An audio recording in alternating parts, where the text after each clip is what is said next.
సహాయం కోసం వైకుంఠానికి వెళ్తారు. విష్ణువు వినాయకుడి సహాయంతో ఒక ప్రణాళికను సిద్ధం చేస్తారు. రావణుడు లింగాన్ని తీసుకొని ఆకాశ మార్గాన బయలుదేరుతారు. మార్గం మధ్యలో సూర్యుడు అస్తమిస్తున్నాడు. సంధ్యావందనం చేయాల్సిన సమయం కావడంతో భూమిపైకి దిగుతాడు. లింగాన్ని కింద పెట్టకూడదు.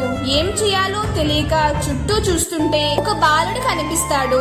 ఆ బాలుడిని పిలిచి, నేను స్నానం చేసి వచ్చే వరకు ఈ లింగాన్ని కింద పెట్టకుండా చూసుకో అని చెప్తాడు. ఆ బాలుడు రూపంలో ఉన్నది సాక్షాత్తు వినాయకుడు. స్వామి, ఇది చాలా బరువుగా ఉంది, నేను దీన్ని భరించలేను అన్నప్పుడు మిమ్మల్ని 3 సార్లు పిలుస్తాను, మీరు రాకపోతే కింద పెట్టేస్తాను అని అంటాడు. రావణుడు సరే అని నదిలోకి వెళ్లి ములగగానే బాలుడు 3 సార్లు రావణ అని పిలిచి అది రావణుడికి వినిపించే లోపే ఆత్మలింగాన్ని కింద పెట్టేసి మాయమైపోతాడు. రావణుడు అది చూసి నది నుండి పరిగెత్తుకుంటూ వచ్చి తన 20 చేతులని ఉపయోగించి మహాబలంతో లింగాన్ని వికలించడానికి ప్రయత్నిస్తాడు.